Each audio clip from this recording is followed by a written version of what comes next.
welcome to another episode of Babcia and Yia Yia Travel the World. It's a place where we like to spend some time chatting about all things travel and how travel can be part of your lifestyle, whether you're hanging out at home or you've got boarding passes in your hands. You know, travel influences us every single day in one way or another. My name is Alex. I play the Babcia role in all of this. I'm a mom, a teacher, a traveler, a blogger. You can find me over at www.tgctravel.com, and an overall travel junkie. Meet my best friend, Terri. Hi, I'm Terri. I play the part of Yia Yia. I'm also a mom, a teacher, and right now I'm just a U.S. traveler. It's the big back to school show. That's right. Let's talk all about what back to school means for the globally minded family. We will also share some of the things that keep us travel happy when we are not out and about traveling. We're going to talk about books and food, travel tips and products, and it's all going to start with our little segment called Now Boarding.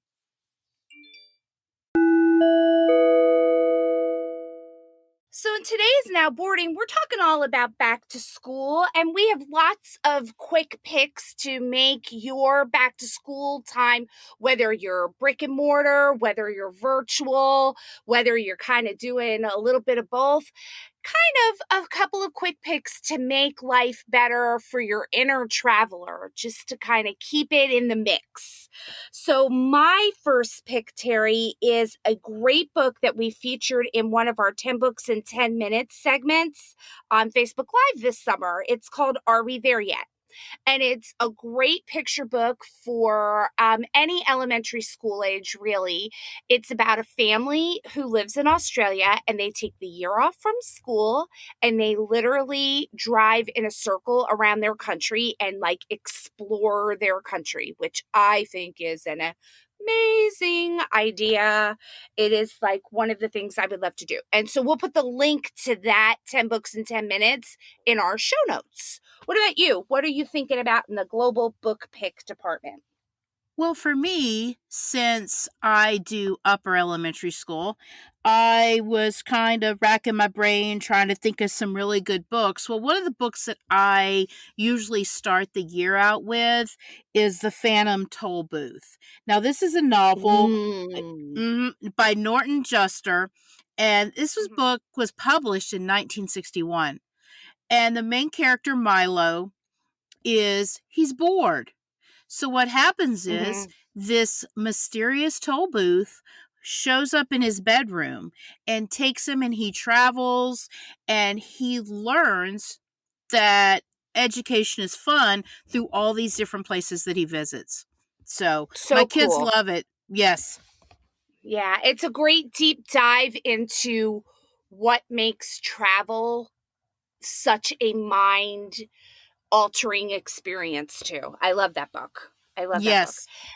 I know that in my classroom, I've had so many questions about back to school supplies this year. And so my travel tip today is about back to school supplies, because I think a lot of people kind of only think about them in August. And I don't think that that's true. I think that back to school supplies should be supplies that are, or actually, I think they should be called tools to enhance your understanding. And you can use those tools in other places besides school. And I know teachers come out with lists in traditional schools. However, I happen to think that, you know, some crayons, a journal, all of those different things are such amazing travel tools as well. Oh, I definitely agree. I don't think it should be called back to school supplies. It should just be called supplies, or like you want to say, tools. And one of the things that I find to be so useful, not only just in school, but in traveling, is your pencil boxes, because it can hold so much stuff. You know, it's great in school, especially so because they keep all their materials, you know, everything's nice and tidy and all in one spot. But when you travel and take road trips, it's so great because then the kids kind of can pack their own stuff in it that they want to have on the trip. So it gives them kind Yeah. of an ownership, which is super important. I love that idea. I love that idea. And talking about packing up, we have a custom in our country that like the coolest school supply of them all is the backpack. Like Oh, we all yeah. think about, right? We all think about like, what backpack am I going to get this year? Can I just say, parents of school age children, adults that are in college, whatever your situation is, stop with the yearly backpack. First of all, it's not a school supply.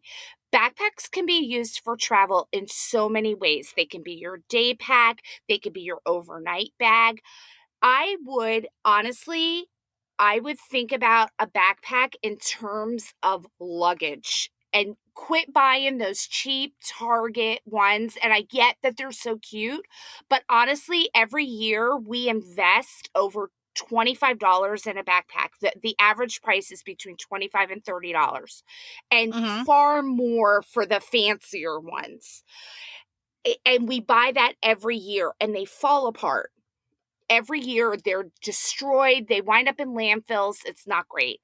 My suggestion is this: find one really good backpack. One really good backpack that's going to last you a couple of years.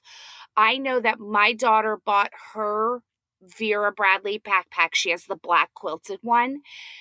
She Yes. bought it um going into high school, and she has been out of school. She's 20 now. And can I tell you, she still uses the exact same backpack. We never bought another backpack. And I would rather spend the $100 and get the right backpack once. And it's been more than 6 years. And yes, it needed a repair, no big deal. She loves it and she uses it for everything still. So Mm-hmm. that's actually something that we learned in Japan, because in Japan, um, the kids going into first grade normally get one backpack that's going to last them to the eighth grade. And they buy like little covers that go on them, that maybe have like characters. That's the thing they change every year. But the good leather backpack that they use day in and day out is used for 8 years. And if you kind of Wow. do the math, it's actually a savings and it's also not wasteful. So I am a huge believer in investing in the right backpack to last a long time. Big time. What about you? Any travel products that you can think of that kind of spark your Well, back to school interest? I like this. Well, you really kind of got me started on these monthly subscription things. Mhm.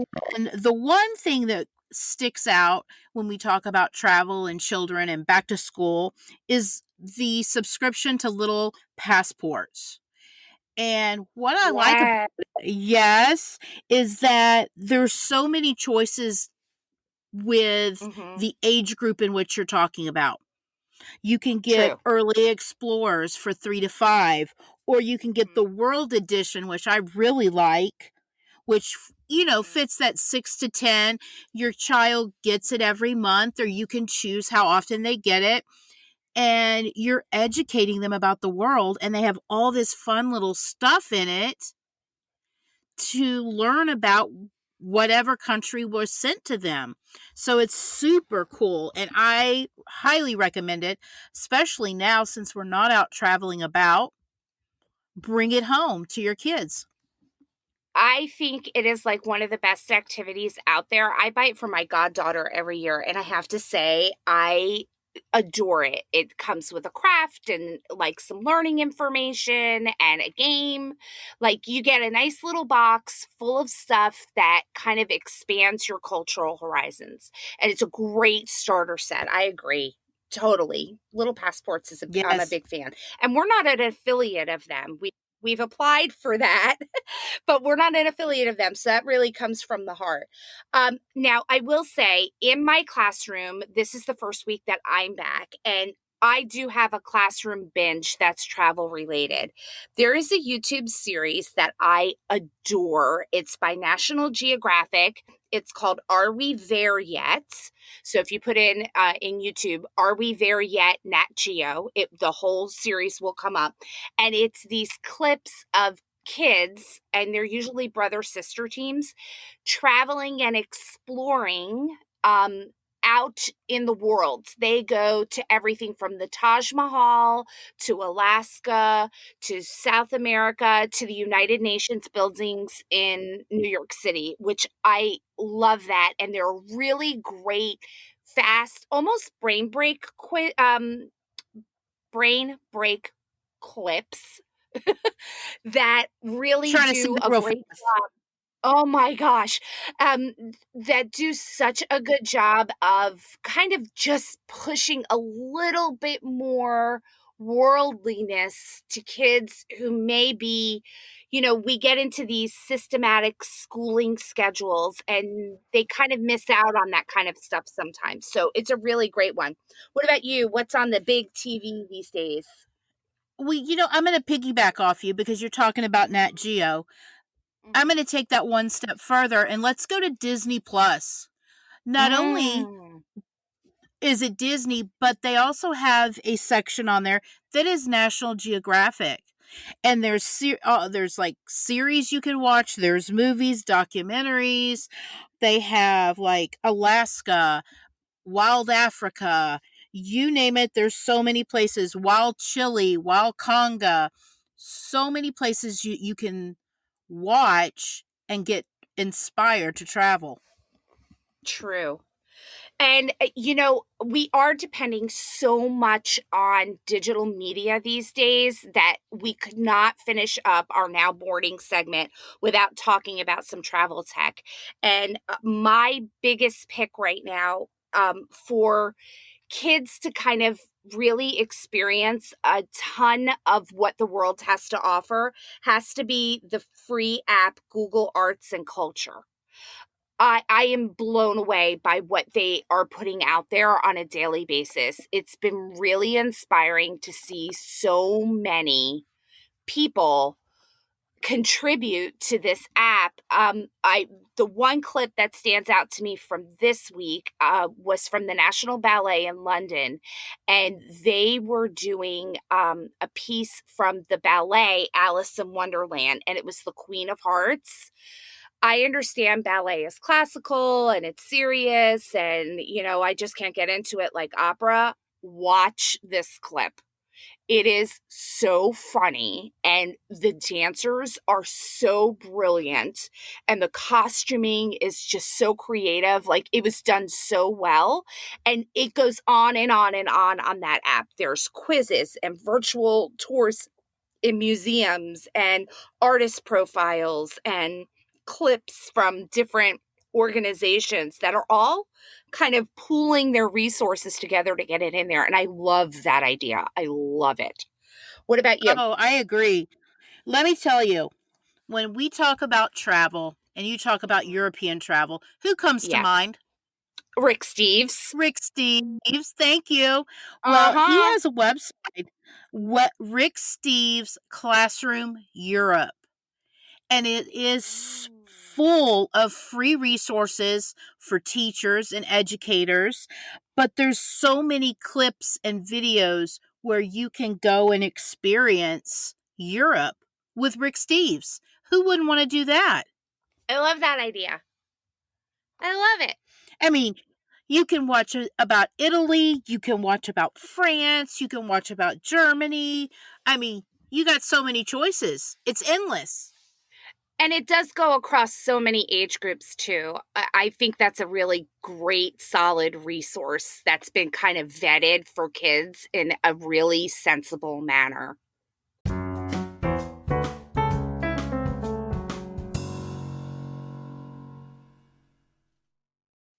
So, on today's big show, we're talking all about back to school time. And back to school for so many people at the end of August is crazy. This year is even crazier. I know that we want us to be real when we talk about this kind of stuff. And I have to say, this year it's getting real in my classroom. I have 20 first graders learning virtually through Google applications. It's been insane for the past couple of days. I never thought I'd be in this position. So just getting them to learn the mute button has been very interesting. I know, Terri, you've been in school for a while. Well, this is our second week, and I have sixth graders, and I'm Mm-hmm. having to physically mute them. I'm actually teaching a blended I'm teaching a blended model. I teach half the day brick and mortar, and I have 17 little darlings. And then at noon, I go and switch gears and I teach 29 sixth graders online. So, needless to say, Crazy. crazy is minimal. I feel like this year, all I'm doing is planning, technical device, issues. It's just, I don't even know how to explain this year, but we just have to be patient because hopefully this will let up. That is so true. And my patience starts with the rum and coke that I pour upon re-entry to my household every afternoon. I'm like, I am done.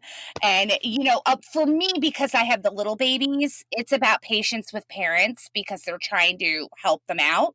So, the kids are like being guided by two adults at the same time, and they're not used to that. That is definitely a huge deal. So we have to see, but I think you're right.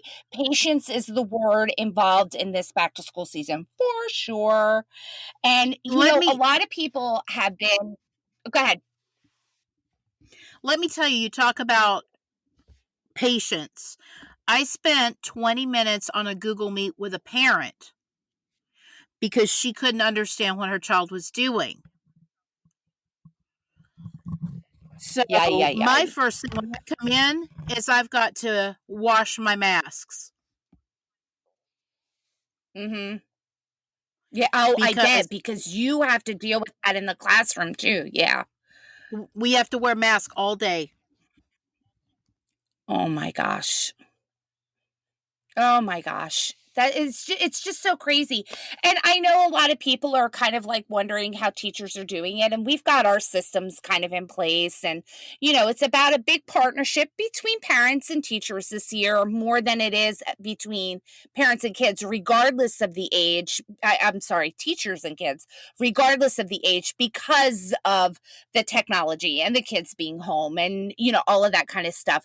And a lot of people are looking at different ways to educate their kids. A lot of people are looking at alternatives. And I must say, while we may not rank as the highest education system in the world, we are definitely the most diverse. And one of the first words that comes to mind when you think about alternative education is homeschooling. And I feel like a lot of people think that they are homeschooling right now when they're not. So, Oh, uh, just for everybody's kind of frame of reference, let's talk about the difference between homeschooling and virtual learning. okay, let's do that because right now, my county alone, we offer brick and mortar. We offer the teacher teaching online, um, the same curriculum that's happening in the brick and mortar. You can go to a virtual academy where a teacher is teaching you all day, or you can go to a state academy, which is virtually kind of like at your own pace. So, and then of course, fifth would be homeschooling. So, homeschooling is quite different because the parent is the educator. You're not being taught by a teacher in a school. And you have Yes. more options. You have more options to the curriculum in which you use versus the other option of virtual learning. It's a state followed curriculum. Exactly. And, I think that that's why we've got to stay away from the word homeschooling, because there are people who have been successfully homeschooling for years who are the most amazing homeschoolers. I know this lady who's been homeschooling her kids since kindergarten, and she's so amazing at this. Her 17-year-old is like in calculus 3 in community college. Like it's amazing. Like they've done a fabulous job of doing all the right things when it comes to that. And, there are other homeschoolers who literally they live on a farm homestead and they've got, a homeschooling classroom inside of their house. And who is that really famous, um, oh gosh, oh, the pioneer, who is that? The pioneer Oh, chef? oh, No. oh, oh. The Pioneer Who is that? Woman. Pioneer woman. Oh, She homeschools. Yes. And she's and amazing. I think maybe the Now, Duggars. Maybe the Duggars. actually, I think they're part of a virtual online academy. I don't think that they come up with their own curriculum. Oh, okay. I think that they're all like virtually taught by like a Christian academy, those Duggars. Yeah. So, which I Okay. mean, I think to each their own. If you've got kids that can handle that, that's great. I will say this, there is a whole nother subspecies of schooling, which is called world schooling. And under this umbrella of world schooling, it's kind of like homeschooling, but you're adding travel to it, which I think is amazing. And I recently learned about this woman who's kind of one of the pioneers in this. Her name is Jen Miller, and her blog is called Jen Lately. Um, I we put the link to her blog in our show notes. This woman has 4 children, so that's 6 people. They lived in an RV and a tent for like 3 years. I don't even know how they did it, and they world schooled for 10 years. Amazing. I mean, you have to have the right kind of kids to do something like that. I would not be sitting here because I think world schooling is great, but not for our kids. Now, if there's anyone out there that would like to loan us some children that could live in close quarters and not kill each other, we may rent them out, but not for us, not our kids. I cannot even come close to imagining what our life would be like if you and I were in an RV with our 5 children. The RV would implode.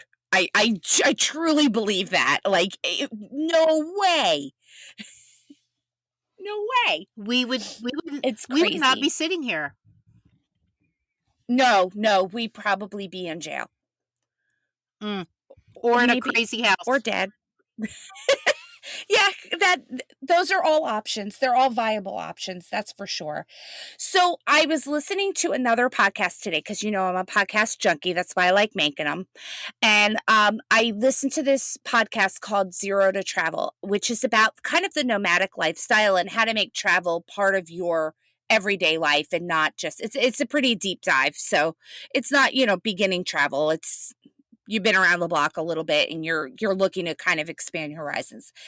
This guy was on there today and he was talking about unschooling, which is like this whole other movement in crazy education circles. And unschooling is about like taking he gave a great example. He goes, each year I work for this camp and we take teenagers and they plan their adventure. Like maybe we're going on like a backpacking trip into the mountains and they have to plan everything.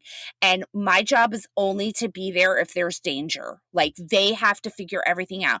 They have to plan it. They have to pack the supplies. They have to deal with the natural consequences. They have to, they don't get any help from the kind of I guess facilitator would be the best word. They're only there to shadow the group and make sure like there's no emergency. Other than that, these kids are kind of basically on their own, and they have to learn the life lessons that go with the decisions that they made. And it's all kind of like about natural consequence and about free form exploration. Now, I have to tell you, as a teacher, I have to say, I don't understand how you teach mathematics in that very well. Like, I would have to read a lot to understand it, but I love the idea of the huge set of soft skills that you would get with those kind of experiences. I mean, that's kind of amazing. Again, our kids, not the kids to do that. They would have forgot the mac and cheese at the bottom of the mountain, and we'd all starve to death, and it would be, what's that pass in Colorado where they all ate each other? Oh, That Megan pass. That knows. would be us. Yeah, yes, Rosie knows it, my daughter. That would be us. We would have eaten each other at the top. Yeah, But now I have to beg to differ. pass. Yeah, I go beg to ahead. differ because I think I would take Ryan because he would find us food.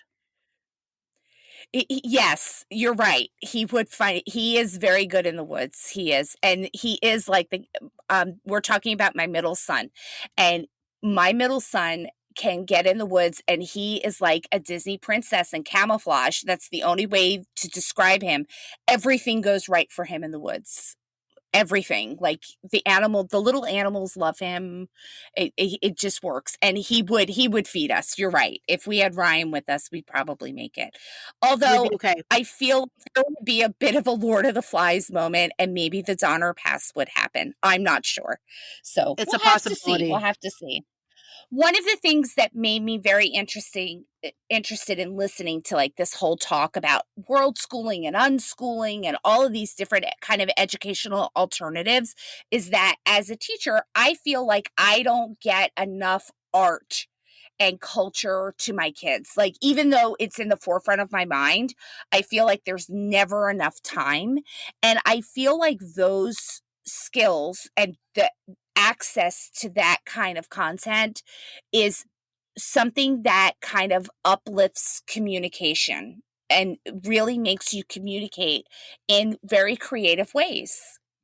Oh, I agree. So Let me let yeah. me give you an example of what our school is doing, especially here in the state of Florida, is it's called Dream Florida, and the students Mhm. are actually designing their own postcards and writing messages on the other side about space travel, living in space, and then we're submitting the postcards, and they actually send them into space. So I think that is Oh, amazing. guacamole. I love that idea. That's so cool. And, I think it's that's great. kind of the idea. Like, look at all the things that a project like that does. It brings art into the picture. It brings the idea of space exploration and STEM into the picture. And it all kind of is like under the umbrella of journaling. And I love that. And I Those are love the moments I love. and I love journaling.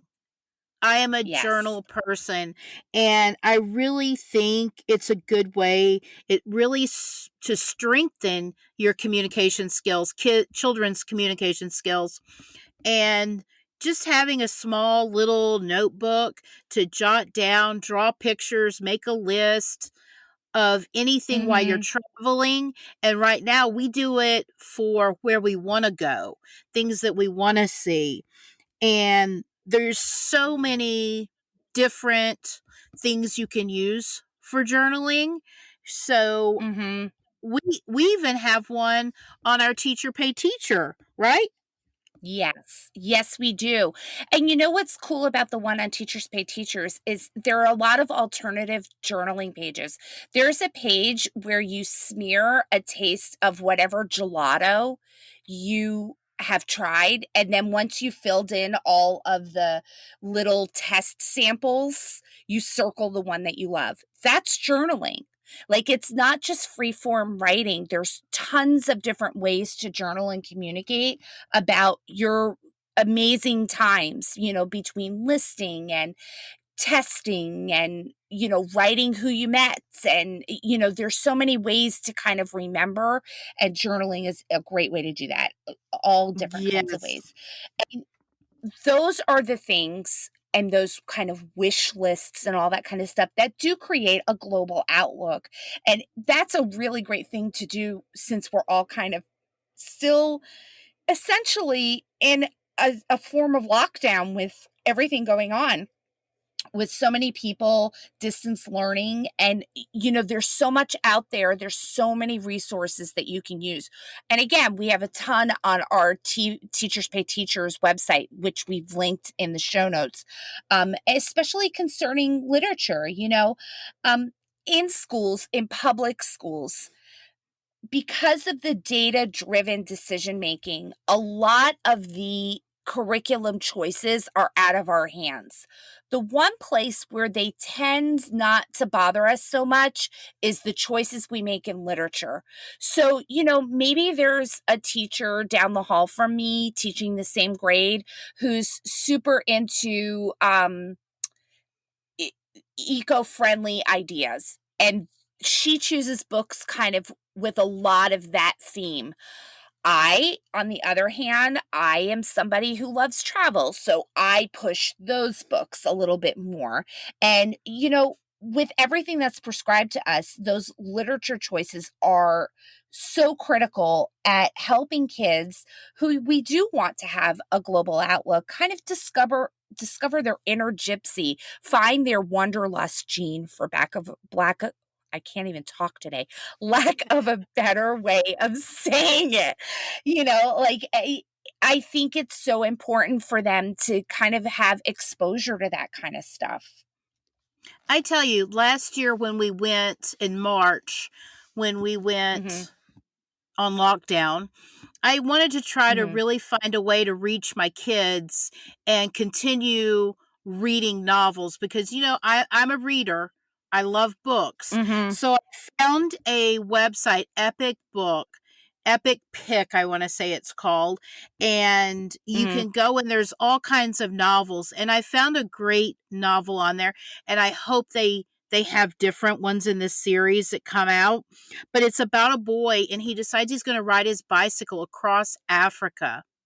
And as Oh my you gosh. travel through each region and different villages, and you learn about different food that's served there, different culture, um, the climate. I mean, it's just amazing.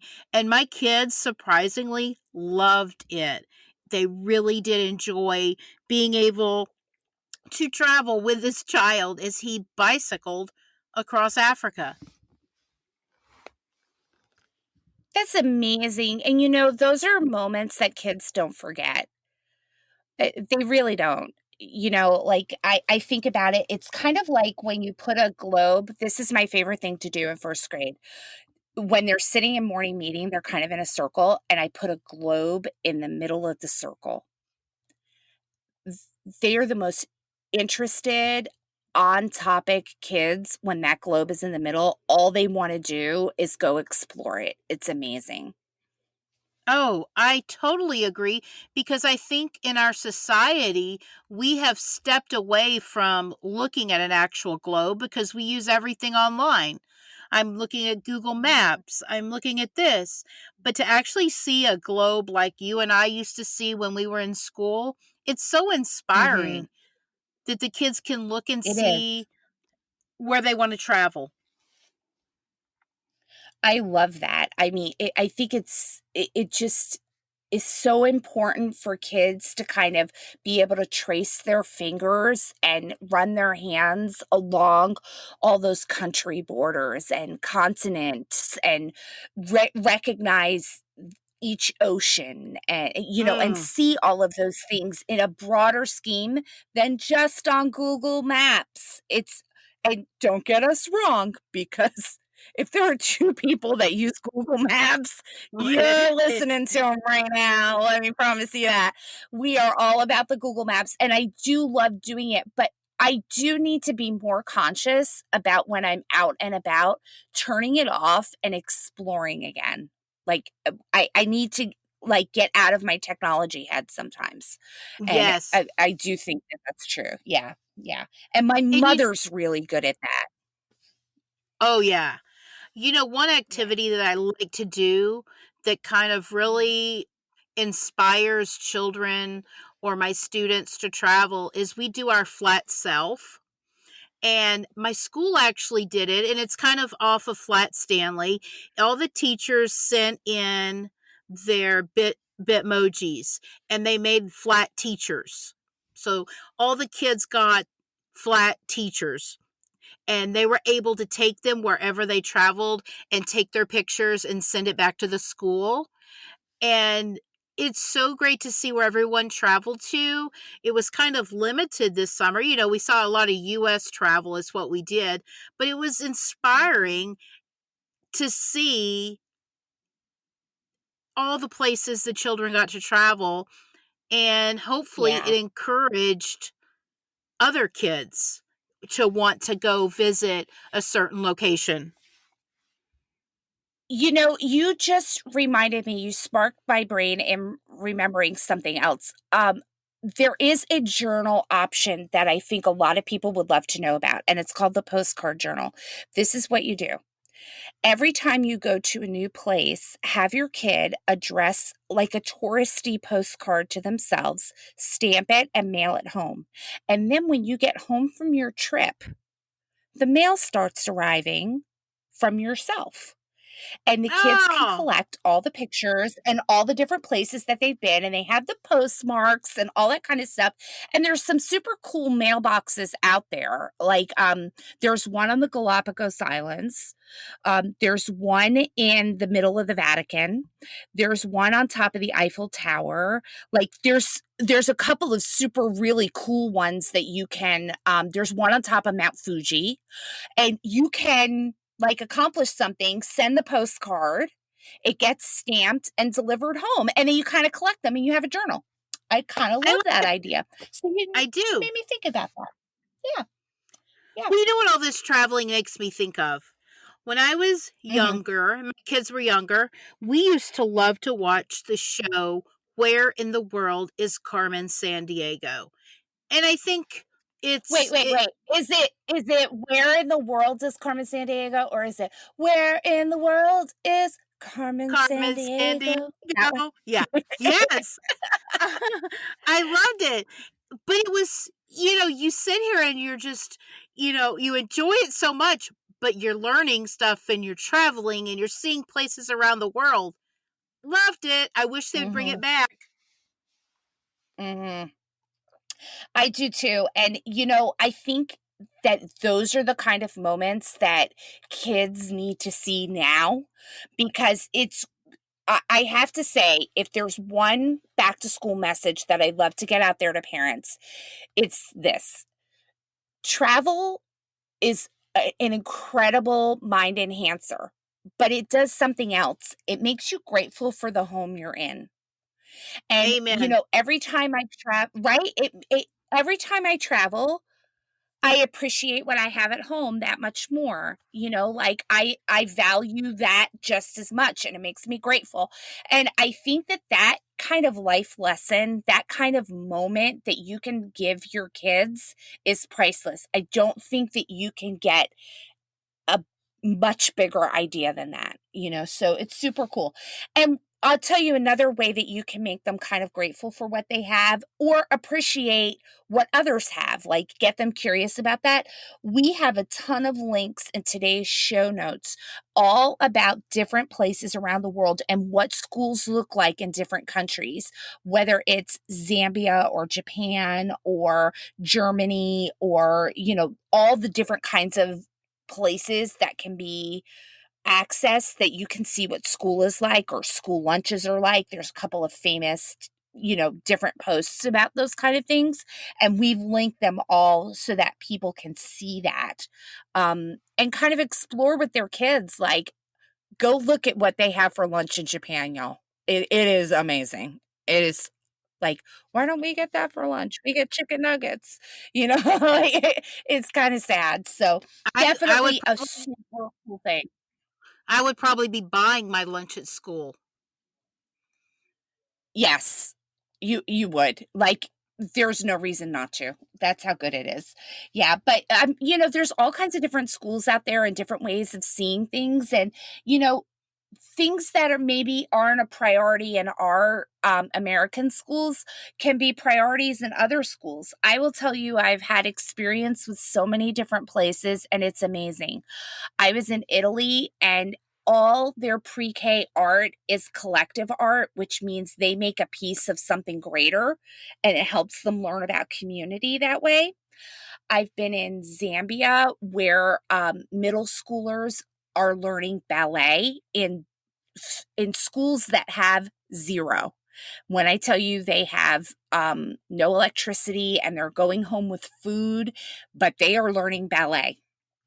And I have been to Japan where swimming in Olympic-sized swimming pools is part of a lot of elementary school curriculum, so it's kind of amazing to see what other places are doing and how they approach kind of their priorities, sometimes it's very different.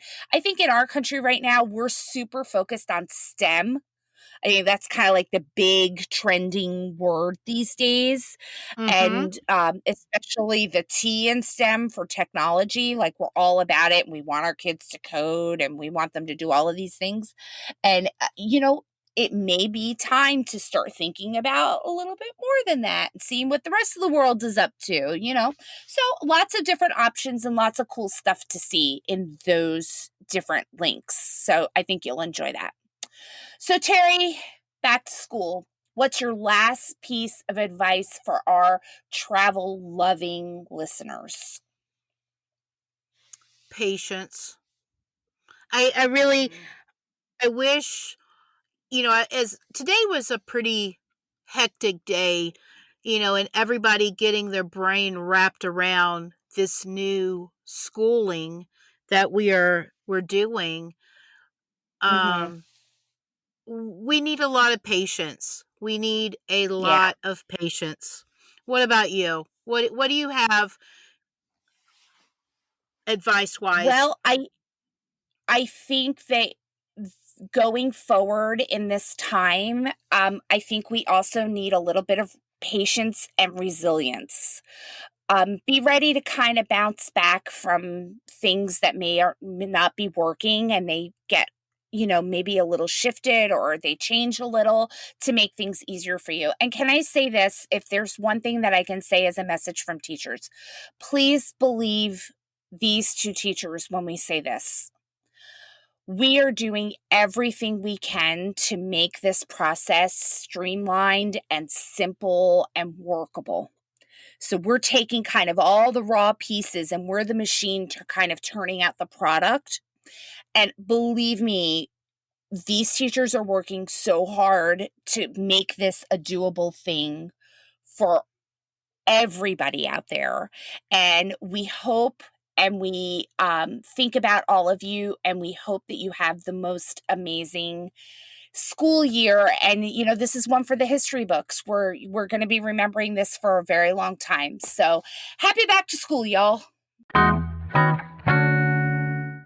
Next up on the blog post is an opinion piece about what should global citizenship look like in public schools, the state of travel due to COVID-19, and also look for a great article on what to pack and not to pack when it comes to your great travel gear.